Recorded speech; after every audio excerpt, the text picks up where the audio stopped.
What if the person who scares you the most becomes the person you protect? What if, instead of hating your captor, you start trusting them, defending them, even loving them? This isn't fiction. This actually happened. And it changed psychology forever. This is the shocking true story behind Stockholm Syndrome. August 23rd, 1973. Stockholm, Sweden. A man named Jan-Erik Olsson, a convicted criminal on temporary release, walks into a bank at Norrmalmstorg Square. He's armed. He fires shots into the ceiling. And within minutes, 4 innocent bank employees become hostages. But Olsson's demand is strange. He wants the government to bring his friend, the notorious criminal Clark Olofsson, straight from prison into the bank. And in a decision that would shock the world, the authorities agree. For the first time in history, a hostage crisis is broadcast live on television. For 6 days, the world watches. Inside a tiny bank vault, the hostages and their captors are locked together, physically, emotionally, psychologically. And something very unexpected begins to happen. Instead of pure terror, a bond forms. The robbers don't constantly threaten the hostages. They talk to them, protect them, even show moments of kindness. Meanwhile, outside the vault, police threaten force. Explosions are discussed. Tear gas is prepared. And suddenly, the hostages feel safer with the criminals than with the police. In a now famous phone call, hostage Kristen Mark tells the Prime Minister of Sweden something unbelievable. "I'm not afraid of the robbers. I'm afraid of the police." Let that sink in.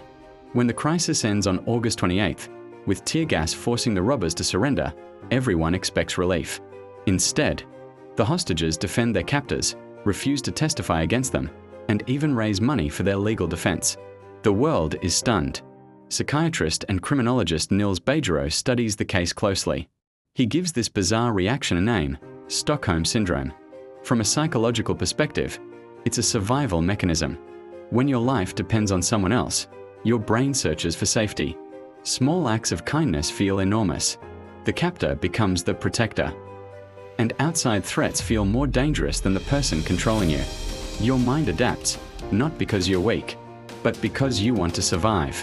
Here's the uncomfortable truth. Stockholm Syndrome doesn't only happen in hostage situations.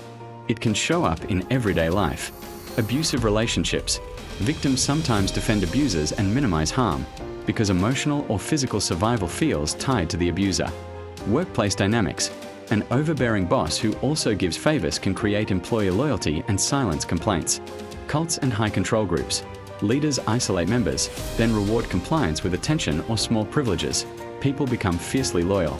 Online mobs. Targeted users sometimes apologize to or defend attackers after intense harassment, seeking safety in the attacker's approval or to end the threat. School bullying. Kids who are bullied may align with the bully to avoid being harmed themselves. Signs to watch for. Someone consistently defends a person or system that harms them. Minimizing or rationalizing abuse. It is not that bad, or they did it for my own good. Fear of outside help or authority, or blaming rescuers.